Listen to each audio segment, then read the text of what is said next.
남편은 착하고 선량하고 정말 법 없이 살 사람이었습니다. 제가 파출부일로 바빠서 아침 일찍 나가 밤늦게 오는 일이 많았지만 단 한 번도 불평불만을 한 적이 없었어요. 아침을 차려놓고 나가면 정말 딱 차려놓은 것만 먹는 사람이었습니다. 냉장고에 과일이 있어도 먹으라는 소리를 안 하면 고스란히 그냥 두고 쳐다보지도 않는 사람이었어요.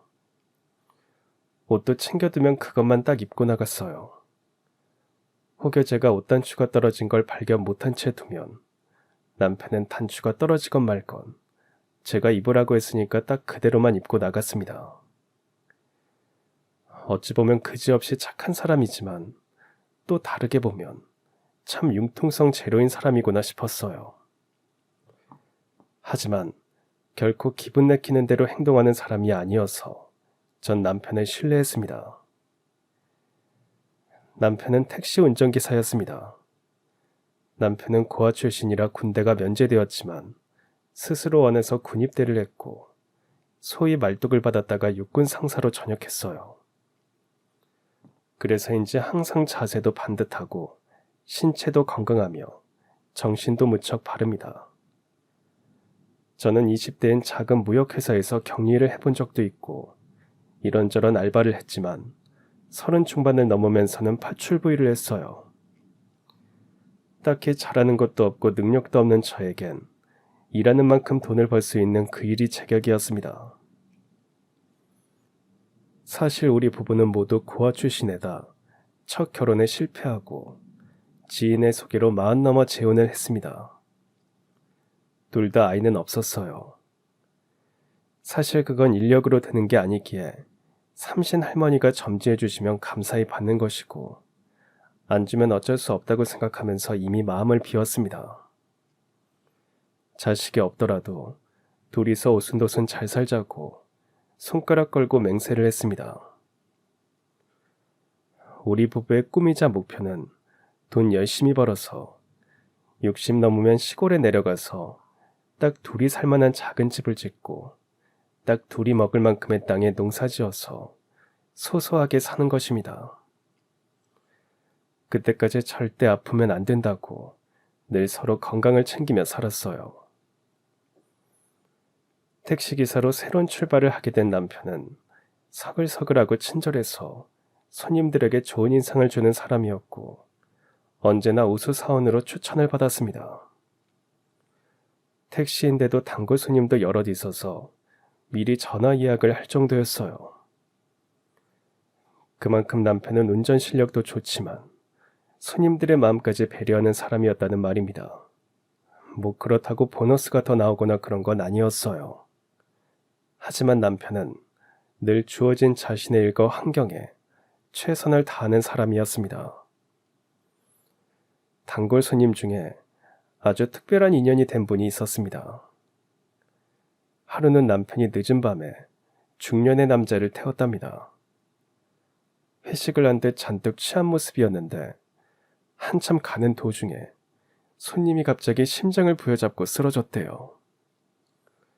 남편은 다급하게 차를 세우고 119에 신고를 했고 응급차가 올 동안에 군대에서 배운 것을 기억하고는 손님에게 심폐소생술을 했답니다. 덕분에 손님은 의식을 차렸고 무사히 병원에 가서 치료를 잘 받았습니다. 그리고 손님은 태어나자마자 택시회사로 남편을 찾아왔고 거액의 사례금을 주려했답니다. 아닙니다. 제가 이런 돈을 받을 이유는 없습니다.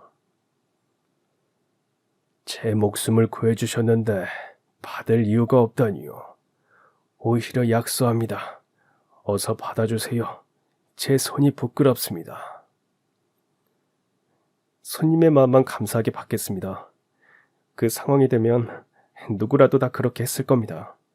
전 당연한 일을 했을 뿐이고요. 이렇게 찾아와서 고맙다고 말해주셔서 제가 더 고맙습니다. 앞으로는 부디 건강 더 챙기세요. 사실 전 금액을 듣고 좀 아까운 생각이 들긴 했습니다. 그 정도 돈이면 남편 월급에 몇 달은 되는 것 같았거든요. 하지만 남편은 선의로 한 행동에 그런 돈을 받는다는 것 자체가 양심에 어긋난다고 단호했습니다. 남편의 진심에 손님도 회사 동료들도 다 감동받았고 저도 괜히 우리 남편이 이런 사람입니다. 흐뭇한 마음이 들었습니다. 그날 감동을 받은 그 손님은 며칠 뒤 남편에게 다시 연락을 해왔습니다. 이번에는 자신의 개인 기사를 제안했습니다. 월급도 많았고 이것저것 따져봤을 때 근무 환경도 좋았어요. 남편은 택시기사라는 직업을 천직이라고 생각하면서 굉장히 성실히 살았습니다. 하지만 매일 산업금을 입금해야 하고 혹시 산업금을 채우지 못하면 개인 돈을 넣어야 할 때도 있었어요. 월급이라는 것도 정액제가 아니다 보니 매달 들쑥날쑥해서 살림하는 제 입장에서는 적금 하나 드는 것도 쉽지 않았고 돈 한 푼에 벌벌 떨면서 매달 전전긍긍하는 상황들이 정말 힘겨웠어요. 더 이상 절약할 것도 없는데 더 아껴야 하는 심정은 참담할 때도 있었습니다. 운전하느라 늘 피곤해하는 남편을 위해서 고기 한번 마음껏 사다 먹여본 적이 없었어요.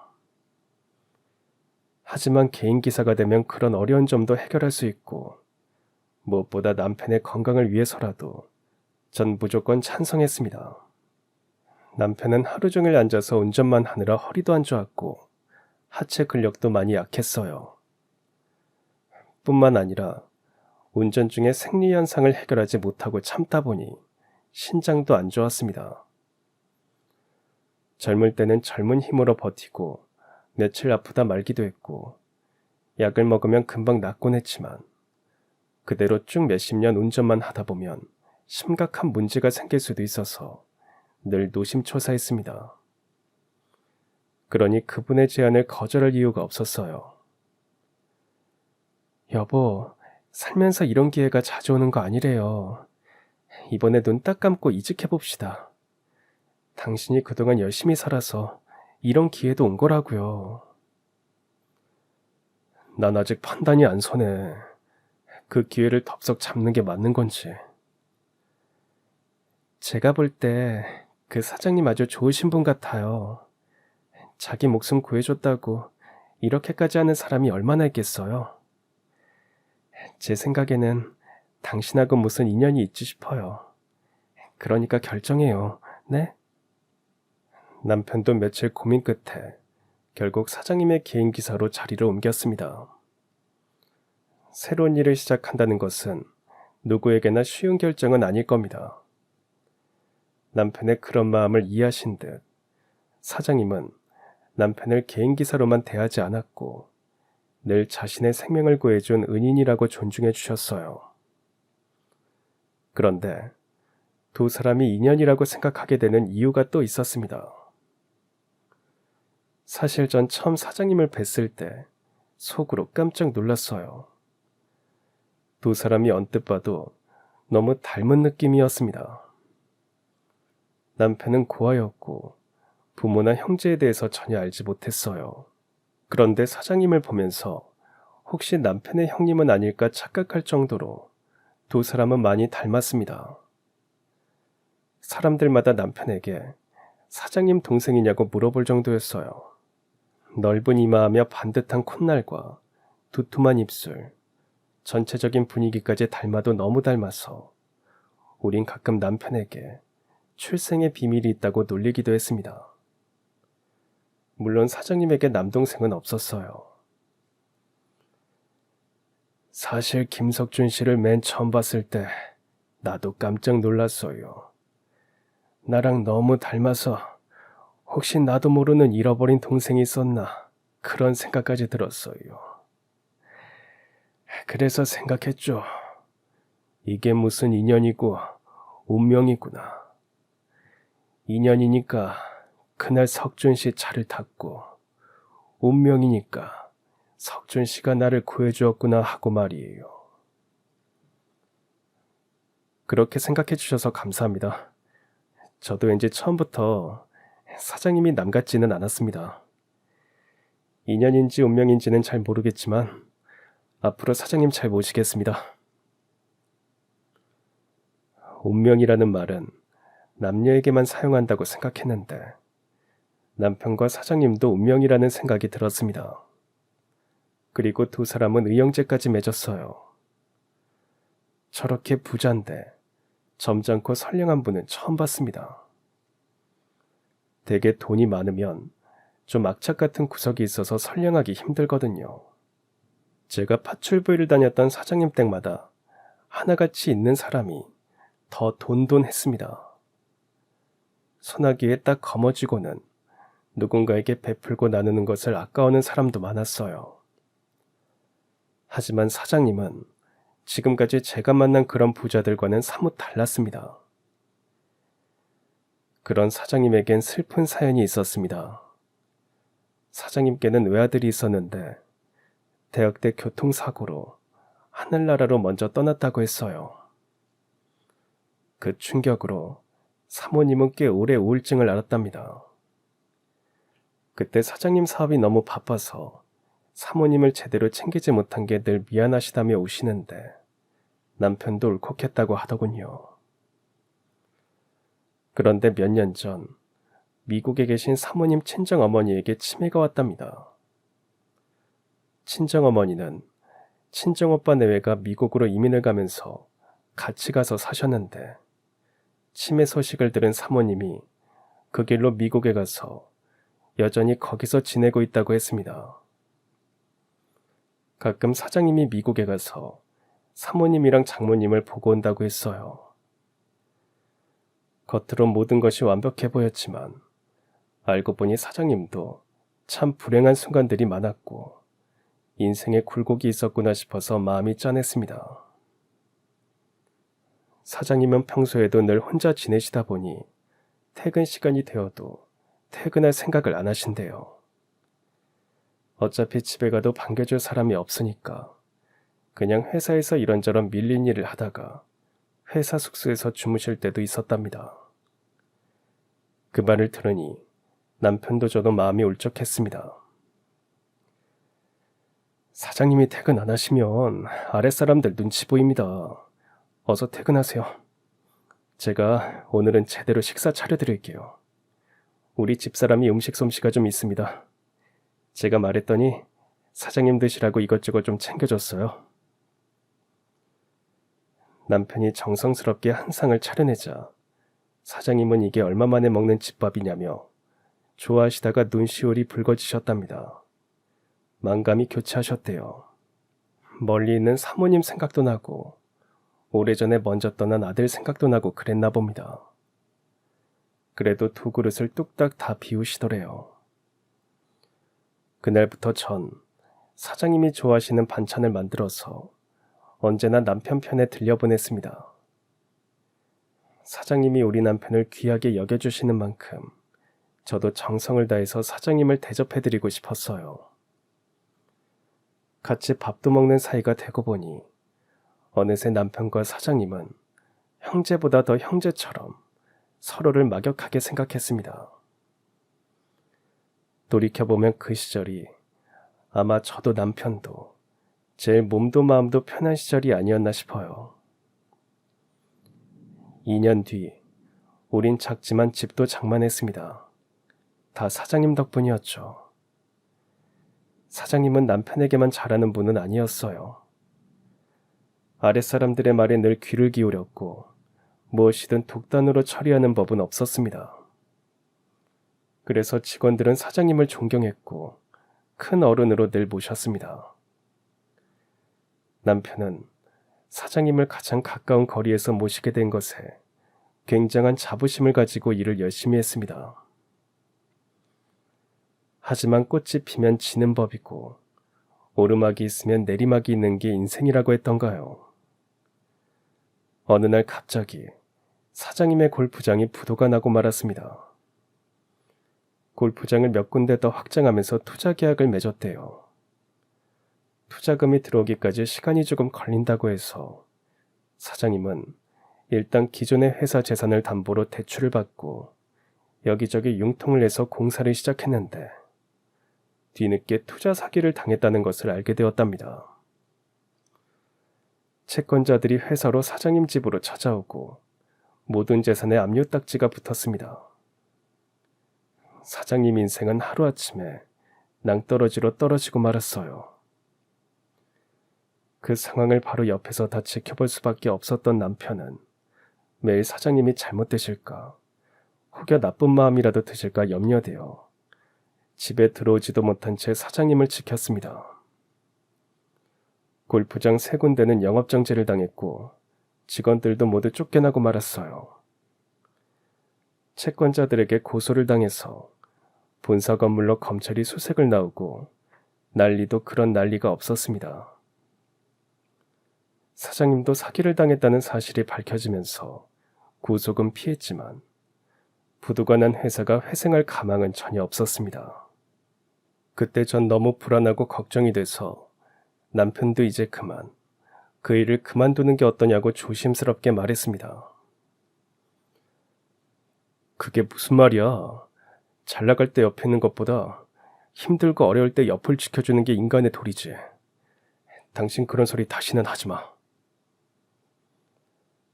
저라고 뭐 기분이 좋아서 그렇게 말했겠어요.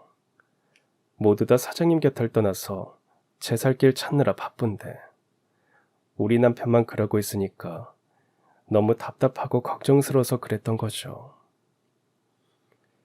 하지만 남편의 생각은 확고했습니다. 순한 듯 해도 한번 이게 옳다 싶으면 목에 칼이 들어와도 밀고 나가는 남편이라는 걸 아니까 저도 가슴 졸이면서 지켜볼 수밖에 없었어요.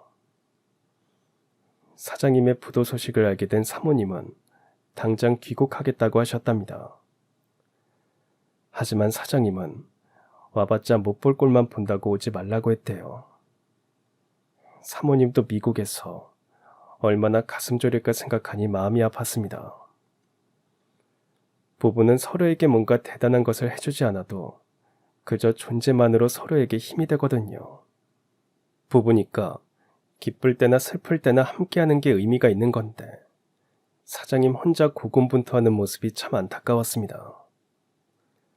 사장님은 수습하려고 백방으로 뛰어다녔지만 모두 허사였습니다. 누구 하나 사장님의 사정을 들어주는 사람도 은행도 없었어요. 사장님이 잘 나갈 때는 서로 찾아와서 자기 은행에서 대출 좀 받으라고 하던 사람들이 언제 그러냐는 듯이 안면에 싹 몰수하더랍니다. 심지어 사장님 골프장에 매달 와서 그렇게 형님 동생하며 지내던 정객의 인사들도 모두 입을 닦았대요. 그게 세상 인심이라는 것을 사장님도 새삼 알게 되셨죠. 오직 사장님 곁에 남은 사람은 남편뿐이라는 사실에 펑펑 우셨답니다. 그리고 사장님은 자신의 명품 시계 몇 개를 남편에게 쥐어주셨대요. 남은 거라곤 이거밖에 없어. 이거 팔면 얼마나 나올지 모르겠지만 이거라도 가지고 가. 자네한테는 정말 미안해. 괜히 일 잘하는 사람 데리고 와서 고생만 시키고 정말 면목이 없네. 왜 그런 말씀을 하세요? 그리고 이 시계 그냥 가지고 계세요. 전 이미 사장님 곁에 있기로 결심했고 각오도 했어요. 그동안 사장님이 저에게 얼마나 잘해주셨는데 그런 말씀을 하세요. 오히려 제가 잘 모시지 못해서 더 죄송해요. 가라고 할 때 그냥 가. 내 말 들어. 내 곁에 있어봤자 고생만 하게 돼. 다른 말은 다 들어도 그 말은 절대 들을 수 없습니다. 힘들 때 서로 지켜주는 게 사람의 도리라고 생각합니다. 그러니까 저더러 자꾸 가라고 하지 마세요. 사장님, 조금만 더 버티세요. 분명 또 기회가 오고 좋은 날도 올 거예요. 절대 기운 잃으시면 안 돼요. 전 꼭 사장님 곁에서 좋은 날 보고 말 거니까 다시는 가라는 말씀 마세요. 남편은 인간적 도리를 다하기 위해서 혼자 고민을 잔뜩 했고 결국 일을 치고 말았습니다. 저와 아무런 상의도 없이 적금을 깨서 사장님께 드렸어요. 아주 큰 돈은 아니지만 그것을 미천 삼아서 뭐든 시작해보자고 독려를 했다는 겁니다. 하지만 그 돈은 우리에겐 전 재산이었어요. 10년 넘게 안 먹고 안 쓰고 오직 노후를 위해 한 푼 두 푼 아껴서 저축한 돈이었습니다. 나중에 시골에 가서 집 짓고 농사 짓자고 굳게 약속하면서 그때를 대비해서 모아둔 돈인데 어떻게 제게 말도 없이 그럴 수 있는지 정말 화가 치밀었습니다. 당신 어쩜 이래요? 그 돈이 어떤 돈인데 나랑 상의도 없이 마음대로 해약하고 사장님께 드릴 수가 있어요? 이러다 우리도 알거지돼요. 그럼 어쩔 건데요, 네? 우리도 마지막으로 뭐든 쥐고 있어야 하잖아요.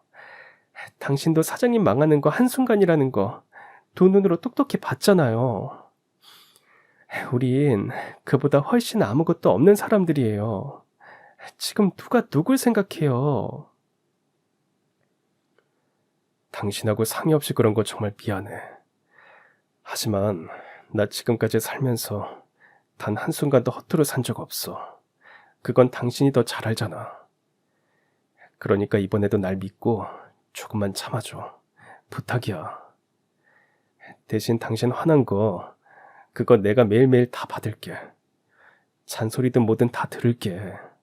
제발 이번만 봐줘. 나 못 믿겠으면 우리 사장님 믿어. 그분은 절대 남에게 못할 짓 하실 분이 아니야. 당신도 알잖아. 남편이 그렇게까지 나오는데 참 어이가 없으면서도 한편으로는 남편을 믿고 싶은 마음도 있었습니다. 지금까지 허투루 산 적 없으니까 무슨 생각이 있지 않을까 기대하는 마음도 있었어요. 그리고 가장 힘들 때 저라도 남편과 사장님을 응원해 주자고 마음을 다시 다잡았습니다. 아내가 남편을 안 믿어주면 누굴 믿겠어요. 돈이야 있다가도 없고 없다가도 있는 거잖아요. 마음을 달리 먹으니 좀 편해졌습니다. 사장님은 우리에게 정말 고맙고 미안해 하셨어요. 두 사람이 무슨 마음으로 이 돈을 저에게 주는 건지 다 알아요. 그래서 면목도 없고 미안하고 그렇지만 지금은 이거 받을게요. 하지만 약속해요. 반드시 몇 배로 꼭 갚을 거니까 조금만 기다려줘요. 사장님은 저에게 약속하셨습니다. 남편은 사장님을 안아주면서 잘하실 거라고 위로와 격려를 아끼지 않았어요. 정말 눈물 없이는 볼 수 없는 두 남자의 우정과 의리에 저도 울컥했고 이왕 이렇게 된 거 제발 성공하기만을 빌었습니다. 물론 전 재산을 다 날릴 수도 있겠죠. 그 생각을 하면 하루에도 몇 번 화가 치밀어서 남편에게 본의 아니게 바가지를 벅벅 긁기도 했습니다. 남편은 평생 바가지 당하고 살겠다고 하더군요. 그런 배짱이면 뭐든 하겠다 싶었습니다. 그렇게 그 돈으로 사장님은 원래 생각하고 계획 중이었던 골프 제품을 수입했습니다. 국내에서는 잘 알려지지 않은 업체였지만 사장님은 품질이 아주 좋고 가격도 적당해서 승산이 있다고 판단했답니다. 그런데 일이 되려고 그랬는지 그때 LPGA 우승 선수가 그 제품을 쓰고 있다는 뉴스가 나왔습니다. 우승 선수는 아주 유명한 사람이 아니어서 큰 브랜드 협찬을 받지 못했고 유일하게 그 제품만 협찬을 받아서 골프대회에 나왔대요. 하지만 그 대회에서 기대를 모았던 유명 선수들은 모두 탈락했고 예상 밖의 무명 선수가 모두를 제치고 생애 첫 세계대회를 거머쥐는 바람에 사장님이 수입한 골프 제품은 금방 동이 나고 말았습니다. 사장님은 정말 하늘이 도왔다고 생각하셨죠. 여기저기서 당장 그 제품을 살 수 없냐고 문의 전화가 쇄도하는데 정말 정신이 하나도 없었답니다. 심지어 제품도 아직 주문도 안 했는데 미리 선입금을 하고는 빨리 달라고 하는 것도 많았대요. 사장님과 남편은 당장 작은 사무실을 계약하고 다시 제품을 수입했고 수입하는 족족 판매 완료가 되었습니다. 참 사람 일이란 한 치 앞도 알 수 없죠. 그렇게 사장님은 재기에 성공했고 남편은 사장님의 수행비서가 되어서 함께 사업을 확장해 나갔습니다. 어느새 사장님은 골프 전문 회사를 차리게 되었어요. 물론 남편은 비서 겸 재무관리이사 직함으로 사장님과 함께 회사를 더욱 단단하게 키워나갔습니다. 그 무렵 우린 처음으로 큰 평수의 아파트도 장만했습니다. 사장님이 부도가 났고 남편은 적금을 깬 것도 모자라 우리 집 전세 보증금까지 전부 빼서 사업에 올인했거든요. 결국 우린 반지하 빌라 월세로 이사를 갈 수밖에 없었습니다. 비가 오면 빗물이 방으로 들치고 밖에 지나가는 사람들의 다리가 다 보이고 술 취한 사람이 우리 집 창에다 오줌까지 누는 등 그야말로 참담한 그곳에서 어떻게든 악착같이 버티고 버티다 보니 이렇게 좋은 날도 있구나 싶어서 저와 남편은 서로 붙잡고 한참 울었습니다. 그리고 사장님은 정말 처음 빌린 돈의 10배 이상으로 갚아주셨어요. 이렇게 재기할 수 있었던 건 모두 두 사람 덕분이에요. 특히 재수씨 정말 고마워요. 어려울 때 날 믿어줘서. 그 믿음 때문에 여기까지 올 수 있었어요. 내 평생 무슨 복으로 두 사람을 만나게 된 건지 정말 자다가도 믿기지 않아요. 사장님도 그동안 고생 정말 많으셨어요. 이제 좋은 일만 있으실 거예요. 사장님은 고마움의 표시로 저에게 금목걸이에 금반지, 심지어 골드바까지 선물해 주셨습니다. 전 이런 호사를 누려도 되나 싶을 정도로 정말 좋았습니다. 그렇게 힘들고 눈앞이 캄캄했던 순간들이 주마등처럼 쫙 스쳐 지나가더군요. 마치 동굴 속에 갇혀버린 것 같은 불안과 두려움의 나날들이었지만 한편으로는 남편과 사장님을 믿는 마음도 있었기에 지금까지 잘 버텼다고 생각했습니다.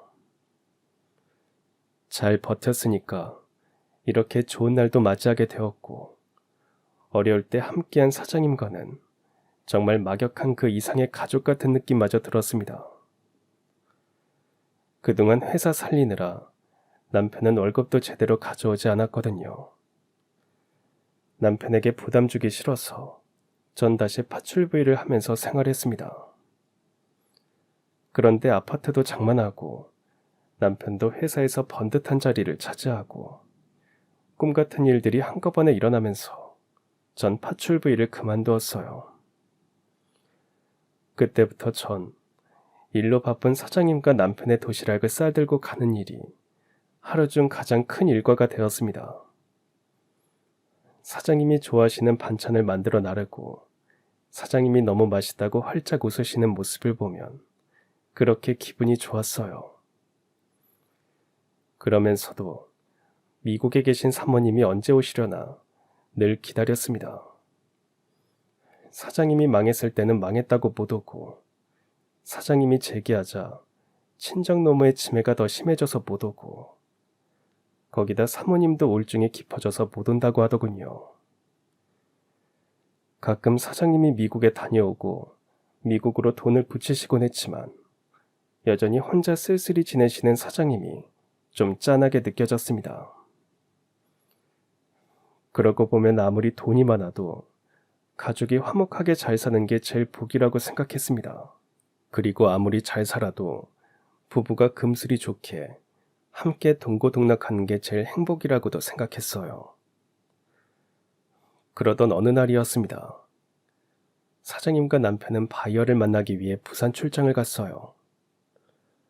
부산에 도착해서 바이어를 만나 계약도 하고 바이어를 대접하느라 부산 투어를 한다며 사진을 찍어 보냈습니다. 수평선 너머 노을빛이 예쁘게 물든 해운대 바닷가를 배경으로 남편과 사장님이 V자를 그리며 찍은 사진도 보내주었어요. 여전히 두 사람은 형제처럼 참 정다워 보였습니다. 남편은 그동안 사느라 바빠서 부산에 여행 한번 못 가본 저에게 그러더군요. 이번 출장이 끝나면 어디든 제가 원하는 대로 여행 한번 가자고 말입니다. 평생 그런 말 안 하던 사람이 웬일인가 싶어서 괜히 설레기도 했어요. 하지만 그 말이 어쩜 남편의 마지막 인사가 될 뻔했습니다. 서울로 돌아오는 길, 갑자기 폭우가 쏟아졌고 고속도로가 꽉 막히자 운전기사가 국도변으로 우회했는데 오히려 맞은편에서 미끄러진 트럭이 사장님과 남편이 탄 차를 치고 말았어요. 트럭에 깔린 차는 완전 망가졌습니다. 사장님과 운전기사는 그 자리에서 직사했고 남편은 중상을 입고 병원으로 옮겨져 생사를 다투는 수술을 몇 번씩 하고도 의식을 차리지 못했습니다. 경찰이나 의사 모두 살았다는 게 기적이라고 했어요. 남편은 중환자실에 입원했고 저는 정말 죽을 것 같은 고통 속에서 그 절박한 순간들을 넘겼습니다. 제가 너무 정신이 없다 보니 정작 사장님 장례식에도 가지 못했습니다. 직원들이 회사장으로 장례를 치렀다고 하더군요. 연락을 받은 사모님은 비행기가 연착되는 바람에 장례가 끝나고 도착하셨다는 소리도 들었습니다.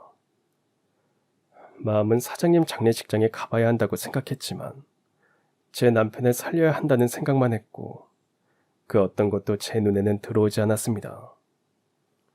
아니, 아무런 생각도 경황도 없었다고 해야 맞을 겁니다.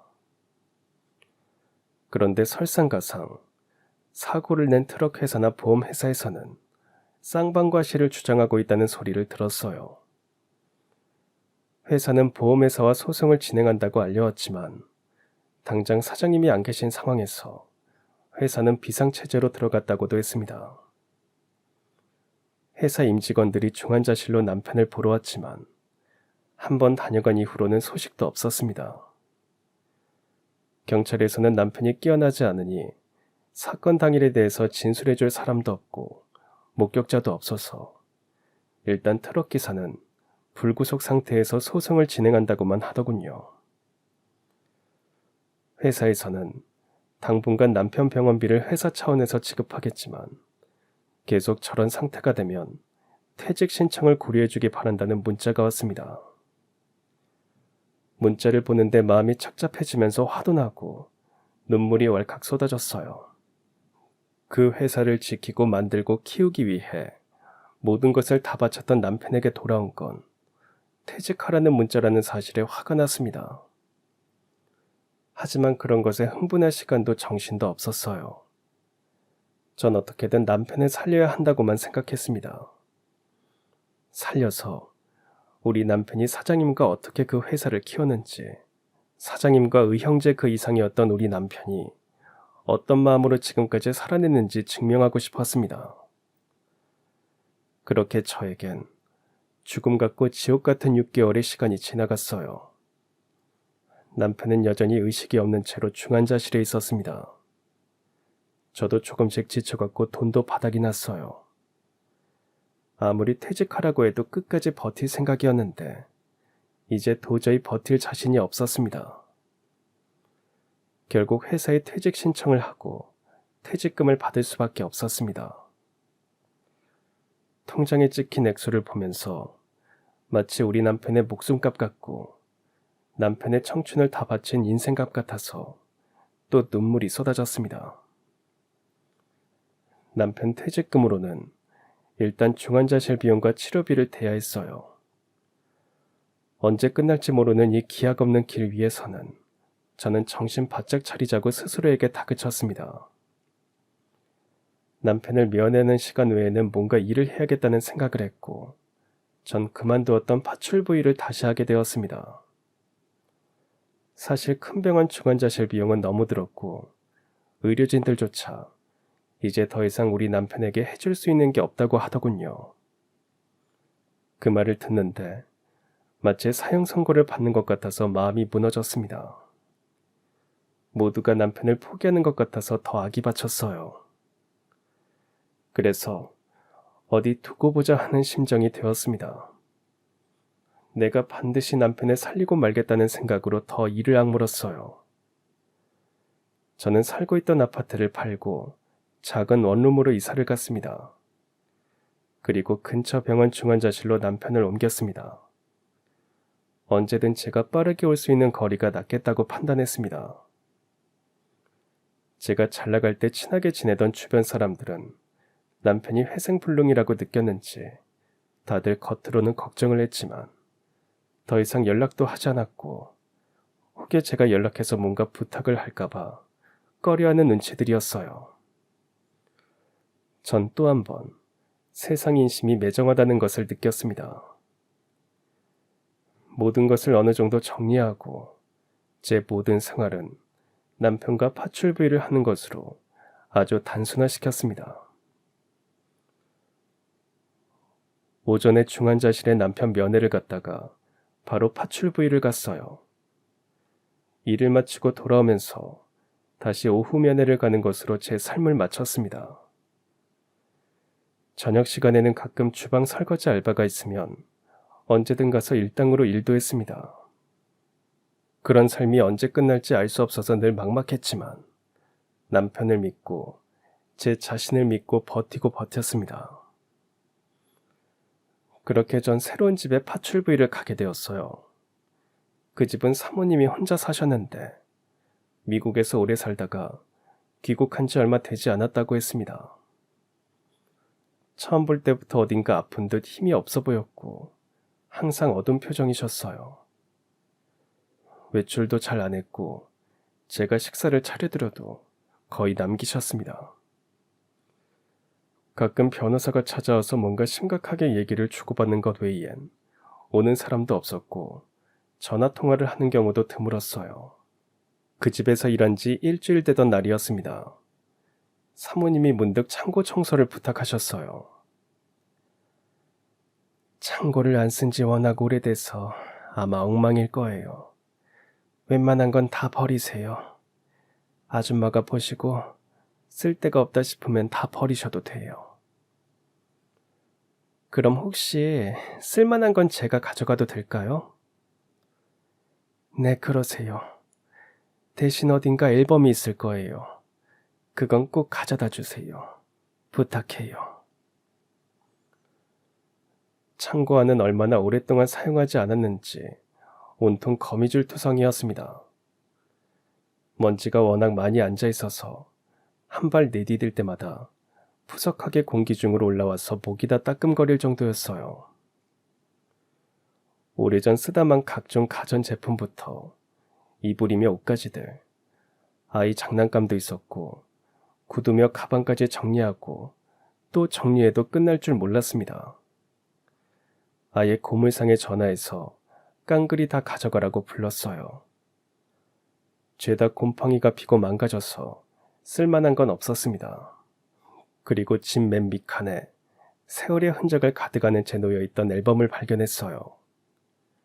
무심코 한 장 넘겨보는데 흑백 사진 속의 가족들이 나란히 찍은 모습들도 있고 누군가의 젊은 시절 사진도 있고 또 사모님으로 추정되는 젊은 여자의 사진도 있었습니다.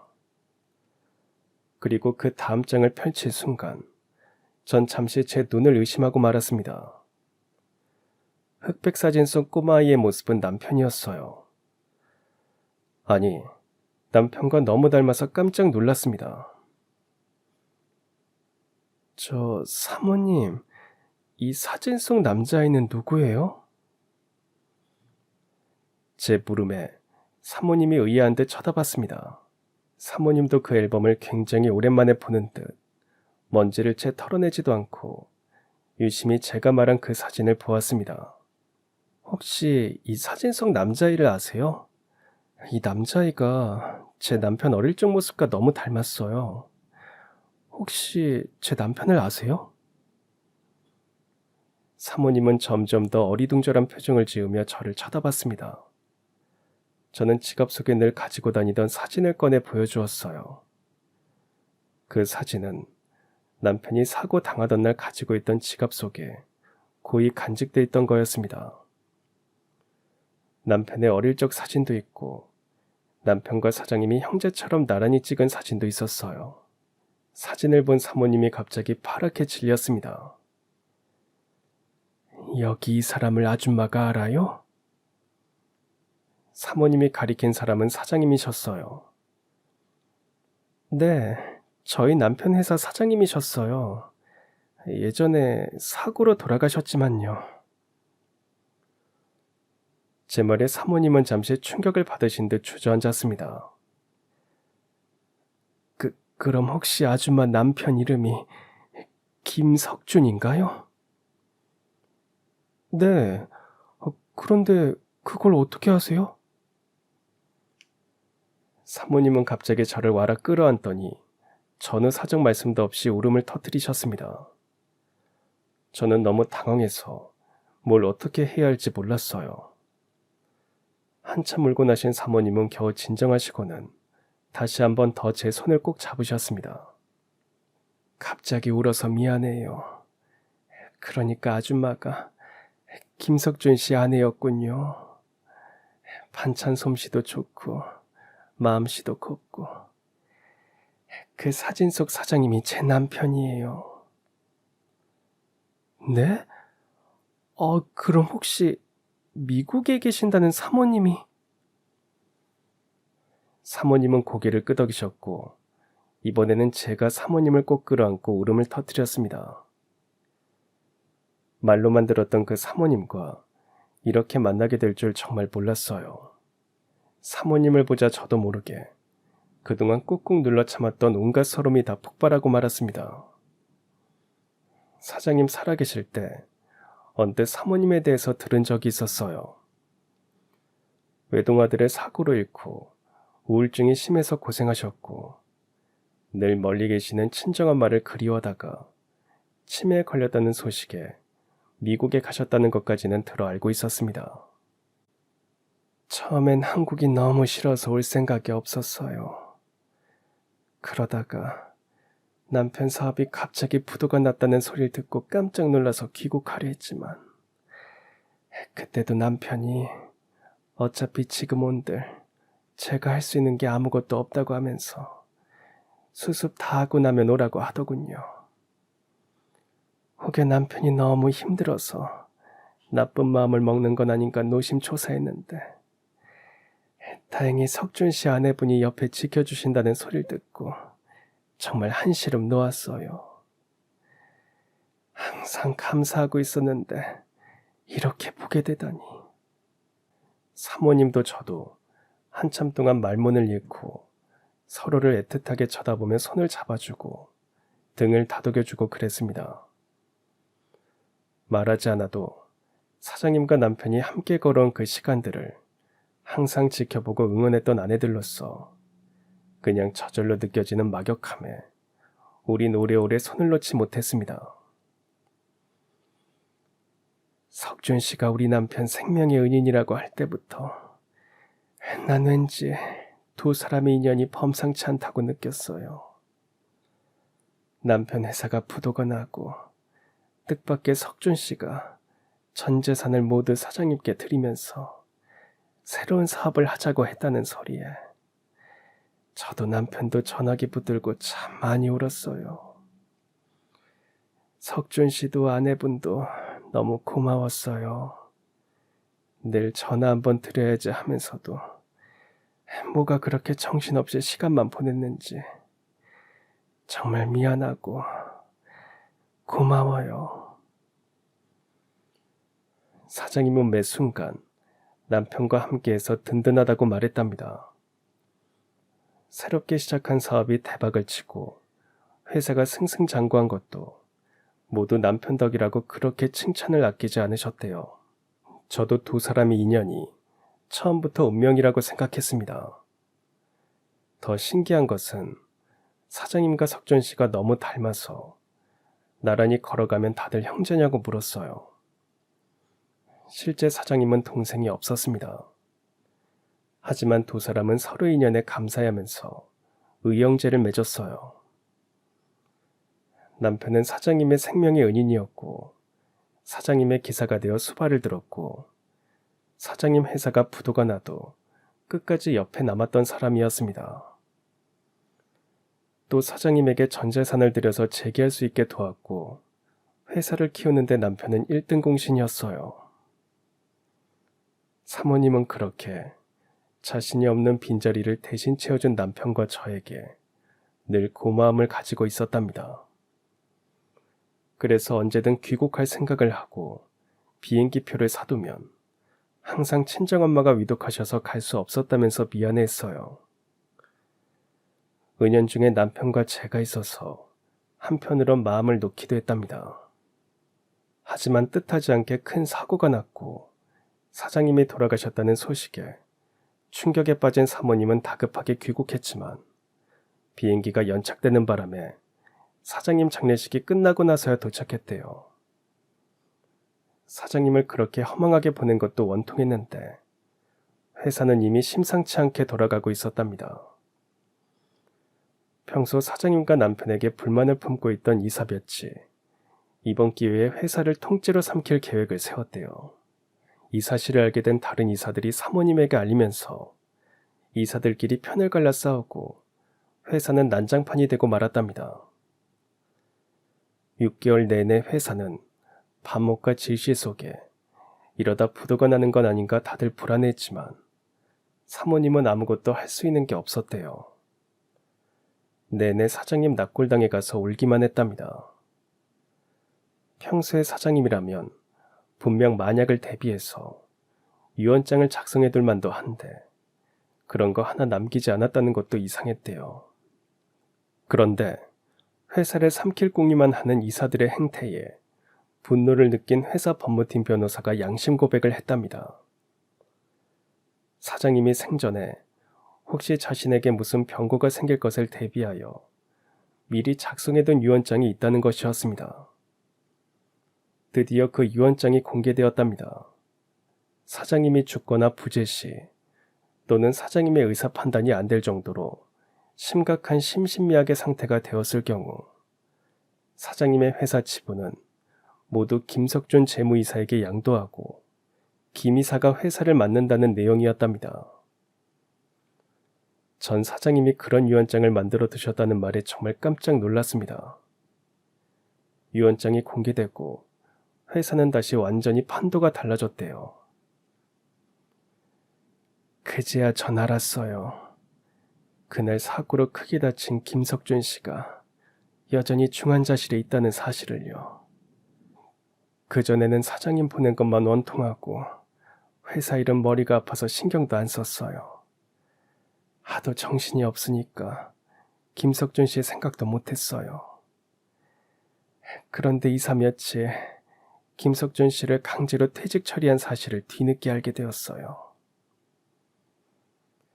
하지만 사모님이 중환자실을 찾아왔을 때는 이미 남편은 퇴원을 하고 다른 병원의 중환자실로 옮긴 뒤였습니다. 병원도 어디로 옮겼는지 알지 못한다고 하더래요. 사모님은 난감해하셨고 변호사와 함께 남편을 찾기 위해 흥신소에 알아봐야 할지 의논 중에 있었답니다. 그런데 이렇게 아내분을 만나게 되다니 정말 이게 무슨 인연인지, 아니 운명 같기도 하고. 인연과 운명.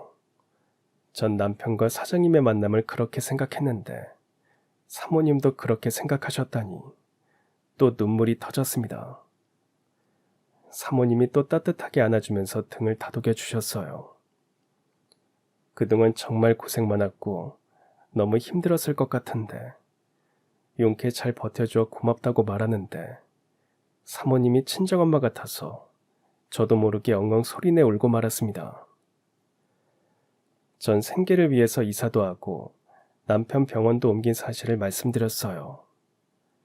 사모님도 그럴 거라고 짐작을 하셨다면서 다음 날 당장 남편이 입원한 중환자실로 병문안을 갔습니다.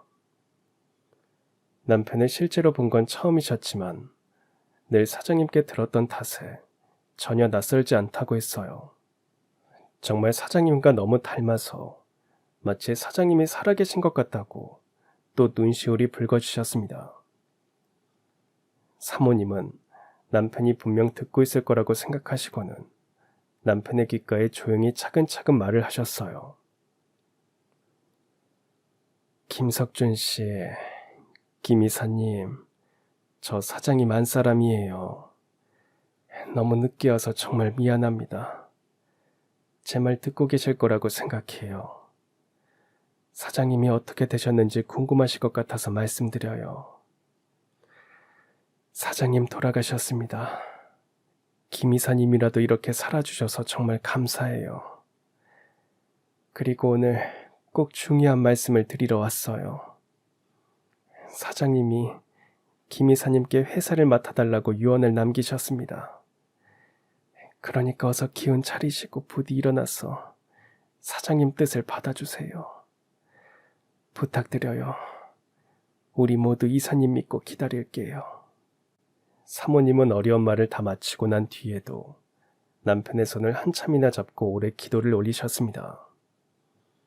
그 진심이 부디 남편의 심장에 닿기를 저도 마음속으로 간절히 기도했어요. 그런데 남편은 마치 사모님의 얘기를 다 들은 듯 다음날 손을 약간 움직이기 시작했습니다. 처음엔 잘못 본 줄 알았는데 그 다음날엔 미약하지만 둔공 반응이 왔어요. 의료진들도 놀라서 남편의 상태를 살피느라 분주하게 움직였습니다. 그렇게 남편은 하루하루 놀라울 정도로 신체 반응을 보였고 사모님이 다녀가시고 난 열흘 뒤에 정말 기적처럼 의식을 되찾았습니다. 저도 사모님도 믿기지 않아서 그저 가슴만 부여잡고 아무 말을 못했어요. 의식을 온전히 차린 남편의 첫 마디는 사장님은 괜찮으시냐는 말이었습니다. 저도 사모님도 아무 말도 못한 채 울음을 삼켜야 했어요. 그 모습에 남편은 모든 것을 다 짐작한 듯 고개를 떨군 채 꺼이꺼이 한참 울었습니다. 사모님은 사장님의 유언장을 남편에게 보여주었어요. 남편은 유언장을 읽고 또 읽고 계속 울면서 읽었습니다. 김 이사님, 부디 사장님의 유지를 받들어 주세요. 이사님은 충분히 그럴 자격이 있어요. 지금까지 사장님과 잘해오셨잖아요. 그건 사장님이 계셨으니까 가능했어요. 저 혼자는 엄두도 내지 못했을 겁니다. 사장님은 그 누구보다 김 이사님의 능력과 진심을 다 알고 계셨어요. 사모님은 부디 사장님의 유지를 따라달라고 부탁했습니다. 며칠 고민을 하던 남편은 드디어 그러겠다고 결심했어요. 그때부터 남편의 피나는 재활치료는 시작되었습니다. 처음엔 누운 채로 온몸을 움직이는 연습과 훈련을 했어요. 오래 병상에 누워있다 보니 줄어든 근육을 키우기 위해 재활과 함께 운동도 병행했습니다. 수백 번, 수천 번 넘어지면서도 몸을 일으키는 연습을 했고 누구의 도움도 없이 휠체어를 타기 위해서 손과 발의 힘을 키우기 위해 수도 없이 스트레칭을 하고 매달리기를 하고 수영도 배웠어요. 생각보다 잘 되지 않았고 노력한 만큼 금방 효과가 드러나지 않아서 좌절하기도 했지만 남편은 다시 이를 악물고 처음부터 다시 연습하고 훈련을 했습니다. 척추 손상으로 하반신 마비가 되었다고는 믿기지 않을 만큼 재활의 모든 것을 다 걸었어요. 한 번 한다고 마음을 먹으면 꼭 해내고야만 하는 남편의 성정을 알고 있는 저로서는 남편을 응원하면서도 너무 무리해서 잘못될까 걱정이 들 정도였습니다. 그렇게 눈물겨운 시간을 보내고 6개월 뒤 남편은 스스로의 힘으로 몸을 일으키고 휠체어에 앉을 수 있게 되었습니다. 휠체어에 탄 채로 첫 출근을 한 날은 정말 제 기억에서 지울 수 없는 한 장면이 되었어요. 남편은 회사 최대 주주로서 사장님의 뜻을 이어받게 되었고 이사회를 직접 소집하여 당당히 새로운 대표로 선출되었습니다.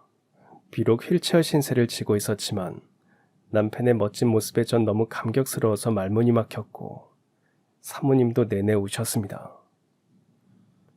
남편은 제일 먼저 회사를 통째로 삼키려 했던 이사들을 은밀히 조사했고 그들이 공금 횡령과 각종 이권에 개입되어 있음을 밝힌 뒤 모두 검찰 조사를 받게 했습니다. 그리고 회사의 효율성과 수익성을 극대화하기 위해서 직급도 단순화시켰고 불필요한 결제 라인도 과감하게 정리해서 직원들이 저마다 주인의식을 가지고 일할 수 있게 시스템도 보완했습니다. 무엇보다 실용적이면서도 가성비 좋은 골프 제품의 자체 제작에도 과감하게 투자를 아끼지 않았고 어느새 디자인과 품질을 인정받아 수출까지 하게 되었어요. 남편의 목표는 사장님이 부도로 넘겨주었던 골프장을 차례차례 되찾는 것이었습니다. 남편은 그렇게 정말 숨 쉴 틈도 없고 밥 먹을 시간조차 없을 정도로 바쁜 10년을 보냈어요. 이제 골프 전문 업체로서 인정받게 되었고 회사가 운영하는 골프장과 연결된 리조트 사업도 성공하면서 명실상부 골프레저 타운을 만들었습니다. 그걸 완성하던 날 남편은 사장님 낙골당에 가서 한참 동안 눈물을 흘렸습니다.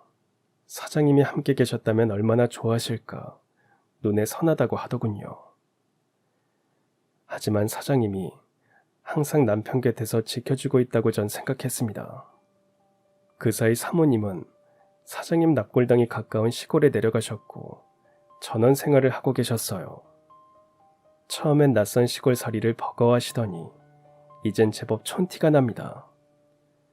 머리 수건을 아무렇게나 쓰고 텃밭에 앉아서 일을 하시는 모습은 영락없는 시골 아줌마 같으세요. 저와 남편은 매주 사모님을 보러 갑니다. 남편은 사모님을 친누님처럼 모시고 저도 친언니처럼 모십니다.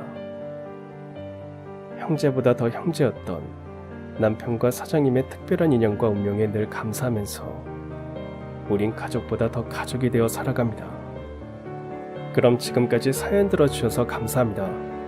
사연이 재밌으셨다면 구독과 좋아요 부탁드려요. 감사합니다. 안녕히 계세요.